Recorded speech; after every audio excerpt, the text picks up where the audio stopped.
Okay, welcome to the Real Talk Cyber Podcast. My name is Jake Seller. We are excited for the topic we're going to be talking about, and Joe came up with this name, the basics of budgeting. Joe, tell us, how'd you come up with this idea? Well, one of the things that we run into a lot of times from a consultant point of view with our clients is that they don't really take the time to address the basics of security, right? They jump right into taking all of the money that they've allocated towards IT and security and just start running with solutioning. But really, at the end of the day, it's so much more simpler if you start mastering the basics. And I think it's really important for everybody to know that, right? Obviously, there's a ton of different solutions out there that cost a ton of money, and you get all these salespeople in your LinkedIn and your what have you. But no, there's a lot of stuff you can start doing, and some of that stuff is free. So that's something that I want to get into today. Wow, man, look at that 4K camera, man. Now I'm seeing it. It's too Holy much. crap, man, this is Hollywood. Jeez, It's too much. I love it. Yeah. Oh, man, dude. Oh, man, how many directors do you have around you, Joe? Too Couple many. producers? All right, well, awesome, guys. Well, let's just go around the horn, do a quick check-in, and then let's get started on the basics of budgeting. So Des, how you doing today, man? Are you ready for basics in budgeting? How was your weekend?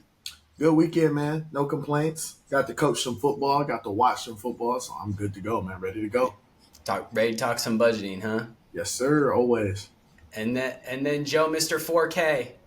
Today, are you excited to get rolling here, man? Did you have a nice weekend?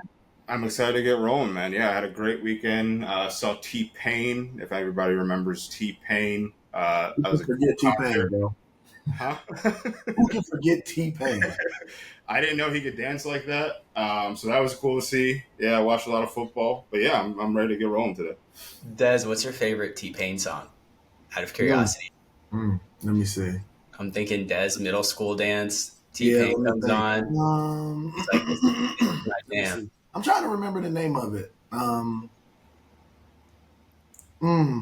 What were some? Man, I can't think of the name of it. I know exactly what it is, though. It's not "I'm in Love with a Stripper," though. That's not my favorite. Sprung. I'm Sprung is a banger. That's a the Shorty Snapping, is that the one? Yeah. You know what I'm talking about? Yeah. Is that the name of the song, though? Yeah. I don't know if that's the name of the song. Shorty. It's called Shorty. Yeah, exactly. That might be the best one, though, legit. That one had a whole dance and everything. I'll never forget that. Legit. Honestly. At the end, we're going to have him do the dance. All the choreo. Listen, man. Have me out here dancing, brother? Man, listen, it costs a lot of money. To anyone who subscribes, Des will personally send you a dance of him doing the dance. He'll send it directly to you. Just put your email in the chat and he'll send it. All right, let's get started, guys. So the topic today is basics before budgeting. Joe, tell us a little bit about, let's kind of get this thing rolling. Like, what are some of the misconceptions when it comes to budgeting? We got a lot of customers today that are in this budgeting process and sending these budgets out to their executives. Tell us a little bit about some of these misconceptions and things that people aren't doing before they start the budgeting process. Well, I'd say the biggest thing that leads towards the misconceptions is the marketing, right? Tons of vendors out there, tons of people, like I said, kind of blowing up your inbox with a bunch of different solutions. Not to say that those solutions wouldn't fit an organization, but at the end of the day, there's really a ton of stuff that you could be doing before, taking those calls and start allocating or, talking to your financial department about how much money we could spend on a specific solution. From a consultant's point of view, that's one of the things that sort of slows down the consulting process, right? We're trying to uncover or expose gaps that you might have not seen before, right? Kind of showing you the I don't know what I don't know of things. And really in that, what we're trying to do is draw out some of those things that might not necessarily require you to go and purchase a new tool, or there might be some compensating controls and things like that. You're obviously going to get a budget, and any organization that takes cybersecurity seriously will get a budget allocated towards IT and security. You should, right? but really, you got to take the time to, hey, okay, let's take a step back.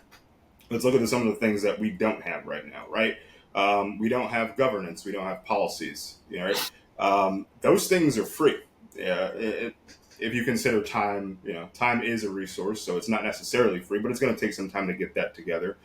Those are some of the things that you can start and then get going towards figuring out where you should spend that budget, right? Some of that stuff is going to come out in your governance. Some of that is going to come out in your policies and procedures. So, yeah, I think that there's just a ton of things that sort of get to people before they get to the point of really understanding what their gaps are and where they need to go to harden their environment.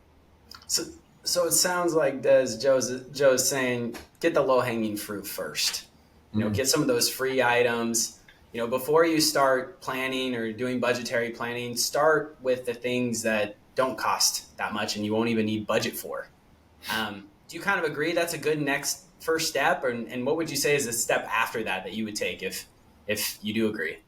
Yeah, no, I think that once you've established governance in your environment, you should have a holistic roadmap that sets out over a 3 to 5 year period. One of the biggest gaps I see, and I've seen internally as a security leader, as a security practitioner, is I always ask, what's the story that we're telling? And the story that we're telling goes right into the budget, right? When you think about any other business vertical, right? You typically have a 3 to 5 year game plan, and that 3 to 5 year game plan should align with the overarching business strategy of the organization, right? So if you don't have that, you're already lost. Now, for budgets, it's super impactful because you should be able to create a rolling budget where you're like, all right, cool. Now that we have these things set, these are the things that we're going to do year 1, year 2, year 3, year 4, year 5. And you should then build your budget according to that, right? It's also a good precursor from a leadership perspective, going back to one of the conversations we have before around leadership buy-in, is it's easy to get that buy-in when everyone knows what the next logical step is. Security leaders and IT leaders in general typically struggle because most of the things that they allocate budget for, or when they talk about budget, is seen as keeping the lights on things, and it's not actually conjoined, so to speak, with a holistic program. And what does maturity look like? And your budget has to take those things, to Joe's point, that are like low-hanging fruit. The governance items should be established first. What are we actually establishing? We're establishing a program. Now let's roadmap out what that looks like. And that should be used to inform our budget for each subsequent year according, because all we're doing is, this is what our next steps are. You should have buy-in for that too, because ideally the other executive leaders in the organization see that, understand that, and it's easier for them to sign off on things when they understand what that's going to actually look like. And to Joe's point, a lot of times when you start rolling out certain tools and stuff like that, the opportunity comes because now this tool does these 4 things that are part of the roadmap. A lot of times when you go to start bundling together tools and stuff, and you know this probably better than all of us, Jake, you start to get better pricing and stuff like that too, which also flows into the budget. If I use this, this, and this, and this from that vendor all together, I'm probably getting a better deal, right? Especially if it's best in class at that point. So that makes so much sense to me. I think it's so interesting because a lot of times when people are going and getting their budgets approved, they're doing so not with that long-term vision in mind. And so a lot of times to the CFO, there's surprises. They're like, well, what is this? Do we need this? Do we need that? And I think it just gives you so much trust as a leader when you're getting approval for the next 3 years. And then you're coming in that, 2026 and you're saying like, hey, you already approved this. This is the plan. Like, are we still aligned? And I think that that's a really strong way to build trust and buy-in at an early stage, because people know exactly what you're doing and what the end goal is. So that makes a ton of sense. And to add to that point too, Jake, I think that this goes into one of the biggest pieces of, it shows competence, right? Yeah. And a lot of times in business, everyone else in the organization should be responsible in a healthy environment towards actually mapping out what the future looks like and telling that story, because that's for your customers. That's for your everyday team members, right? And then that's also steering the overall direction for the board of directors and everyone going forward. As security and IT leaders, if you also don't follow suit with that, you immediately discredit yourself. And that's why I say the budget and mastering the basics is such a critical aspect of this, because it's one of those things where it's like, oh, is budget getting cut this year? And I can't tell you how many times I've had conversations with vendors who had that conversation with me, right? As serving as the head of information security at an organization, like, oh man, did you guys budget get cut? I know this is tough. Like, no, the budget didn't get cut because everything that I was doing was already lean and mean anyway, but it was already rolled out and established as this is how we were proceeding, right? And I was already able to forecast what that would look like. And some of the things, maybe I front loaded it when times were good because I knew I could, because it's easy to keep something in the environment when it's already rolling in the budget than it is to add something, right? So it's a lot of, I call it financial jiu-jitsu that you have to do, right, in an organization to make sure that you put your team and everyone in the position for success. And I think that a lot of times this goes into adapting that actual executive mindset as a business leader from an IT and security perspective. That's super duper critical. So Des, I think this is a pretty significant topic, because kind of what you're saying is before we kind of take on some of this low hanging fruit like governance, like take one step back and just look at the holistic strategy. I'm sure there's a lot of IT leaders that may be listening to this and they're thinking in their head like, oh crap, like A, I don't have a strategy, or B, how do I even go about building a strategy? And I see both of you guys nodding your heads here. I'm a little curious with both of you guys.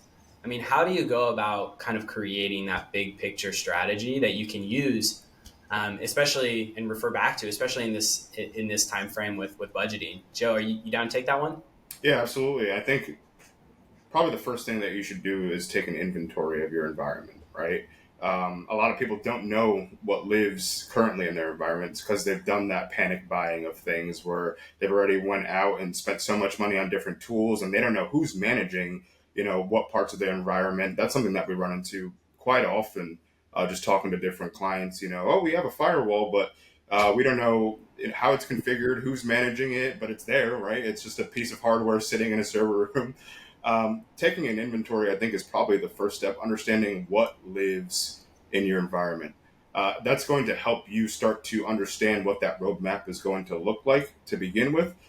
And then we have something that's called security frameworks, right?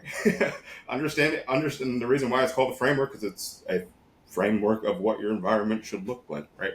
And you don't have to necessarily get into the compliance of it all and understanding what you need to, you should understand what you need to comply with to begin with, but start with understanding what a control is, right? And why a control is in place. That's going to help you understand, okay, well, what tools would we need? There's a lot of sort of that kind of, housekeeping activities that you can do before even getting to that roadmap stage, right? But first, definitely get that inventory of what do we have, right? From all perspectives, not just from a solutioning perspective, but from a resource perspective too, right? Do we need to bring in more personnel?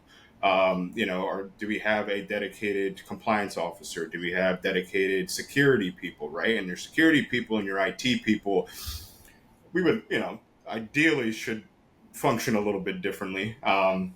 If you're wearing too many hats, that's kind of where things sort of slow down to get that roadmap accomplished. So there's a lot of different things from an inventory perspective that you should be looking at before that roadmap stage.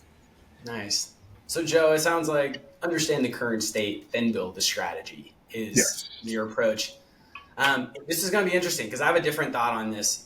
Des, I mean, do you share a similar opinion to Joe, or would you approach it a little bit differently? I would approach it a little bit different. So typically when you're internal as a security leader, your game plan should be to say, what is the business strategy of the organization?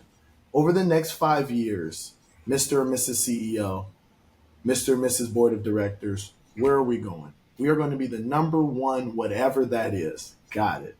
I need to understand the business holistically as to what are we trying to accomplish. Then I have to understand how is technology going to enable that vision, right? And that's where you partner with your CIOs, your CTOs, right? If you're a CISO, so to speak, right? That's where you would partner with them because you want to understand, okay, the business is trying to become number one in this and trying to drum up this much business. What are the things that we are going to do from a technology vertical to understand, to actually enable them? Now, from there, security strategy is that underline that supports both. So now that I know the business is trying to grow, by 70,000 subscribers, and the technology teams are going to do this and enable this and create, availability here. They're going to update the UI and do that. Now the question is, all right, cool. From a security perspective, what then needs to happen to enable that? And that's how I built my program at that point.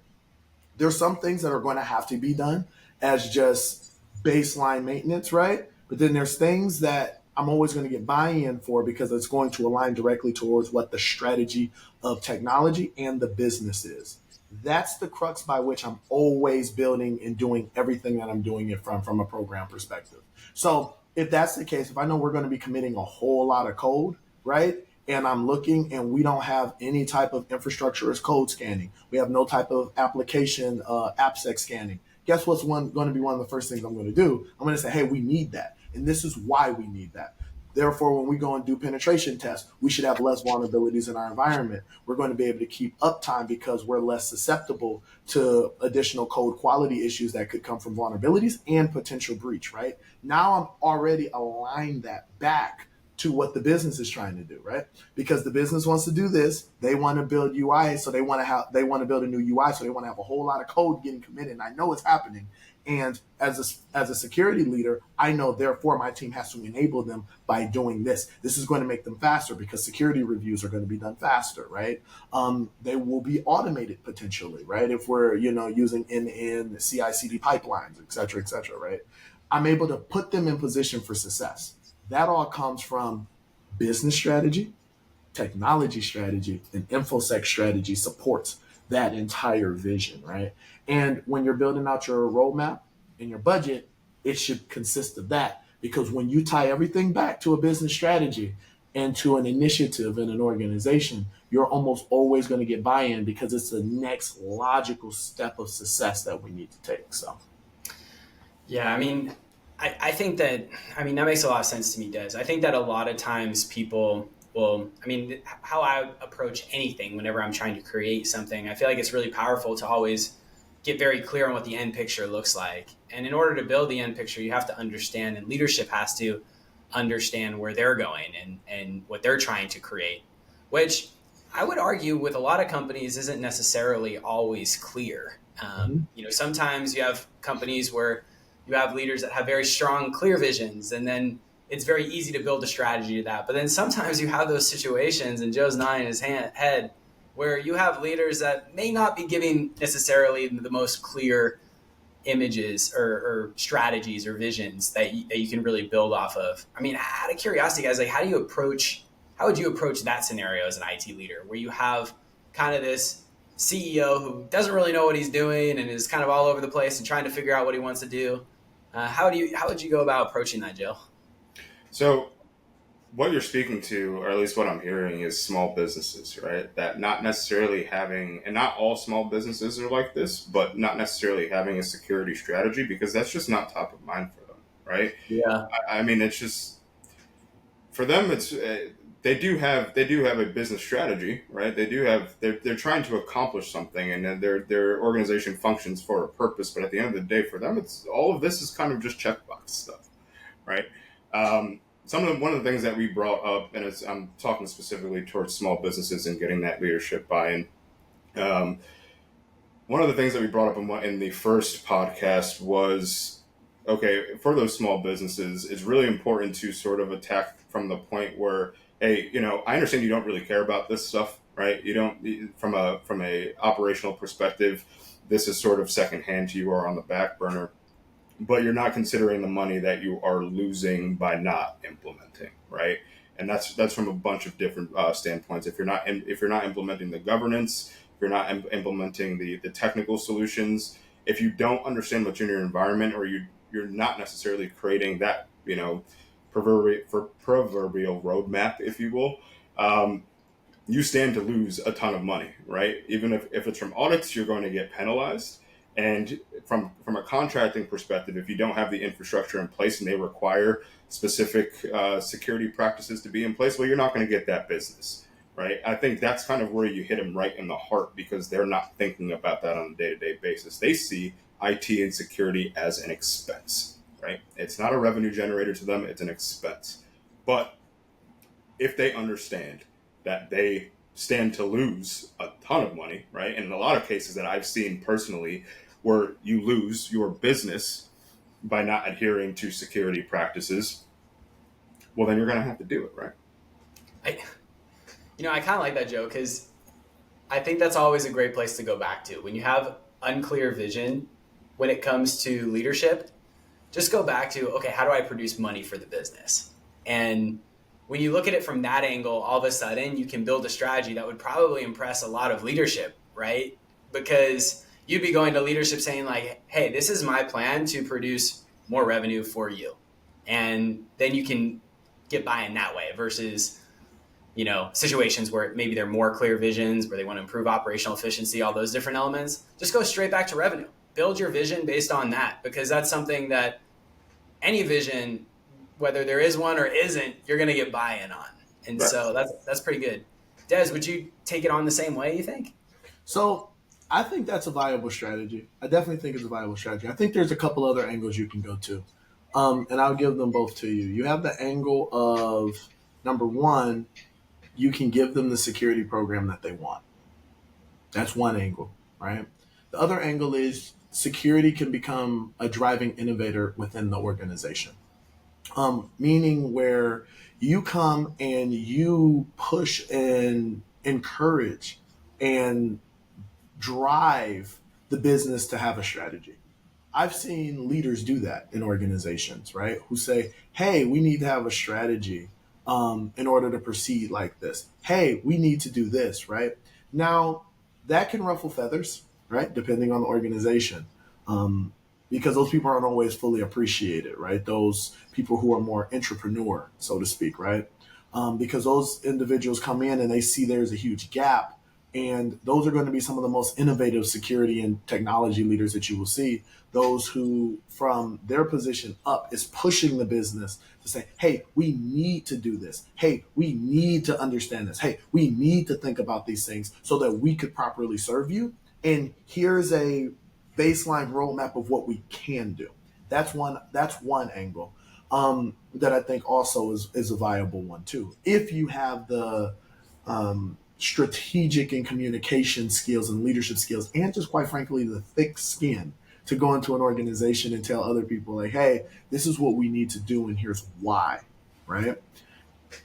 That's one. You don't have a vision. Why don't you create one? But there's a tactful. Where are we going? There's a tactful way of going about it, right? It's a tactful way. But I've seen it all types of ways, right? Another way goes back to the first point I made is you give them the security program they want. Because at the end of the day, InfoSec strategy supports technology and business strategy. And if their perspective is this is a compliance check the box, and that's the way that the business views it, your job is to educate them as to why it shouldn't just be a compliance check the box, but to then execute at the highest level, world-class level of whatever it is that the business values, right? So, hey, if we just want to make sure that we get SOC 2 certified, you know what I mean? Like, all right, got it, you know what I mean? Or my bad, SOC 2 compliant, whatever, right? You SOC 2, what is it? You want the unqualified report, right? So, however, everyone gets on your head depending on which way you say it, right? But whatever.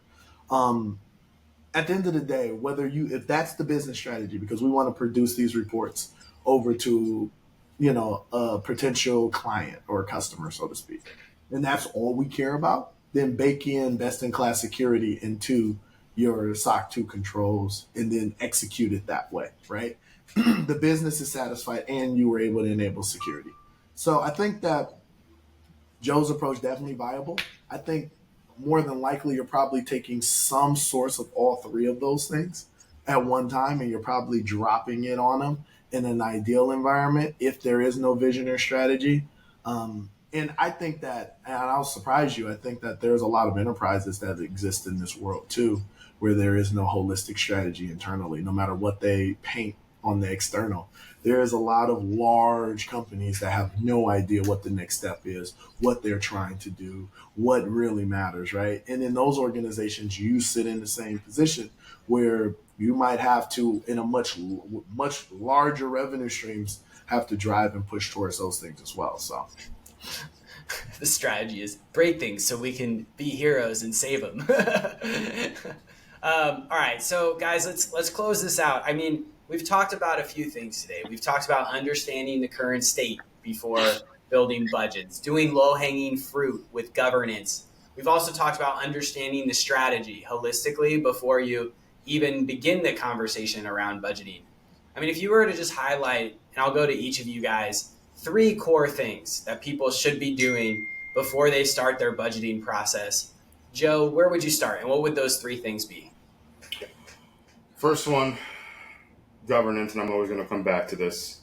I think one of the biggest gaps, most prevalent gaps that I run into every time I speak to a client is that there's no governance, right? There's some policies that might be sitting somewhere from 3 years ago, but nobody's looked at them, nobody's approved them, and they're not published. We need to start enforcing some things, right? Because we could talk all day about what needs to be implemented from a technical perspective and a solutioning and tooling perspective, and from a practice perspective as well. But if you can't enforce that, right? If people can't sign off on that, if they can't be held accountable for not following those practices, what's the point? So governance. Inventory, like I said before, taking an inventory of what currently exists in your environment.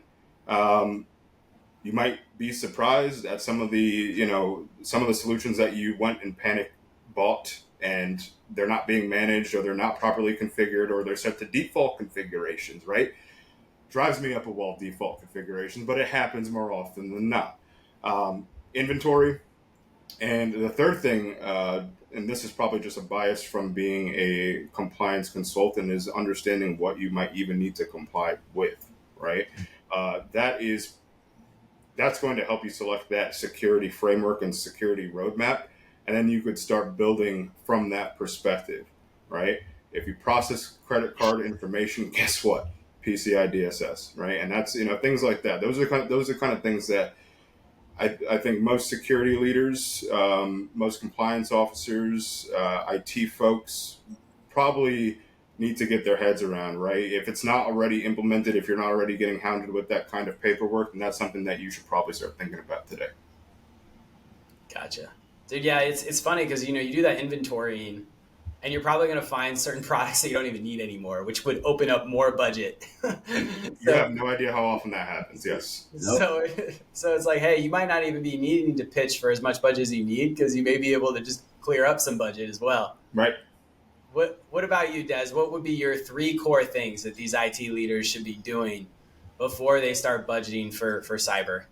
Yep. I love everything that Joe said. I'm going to sum it up like this. You need to understand business strategy. You need to understand technology strategy.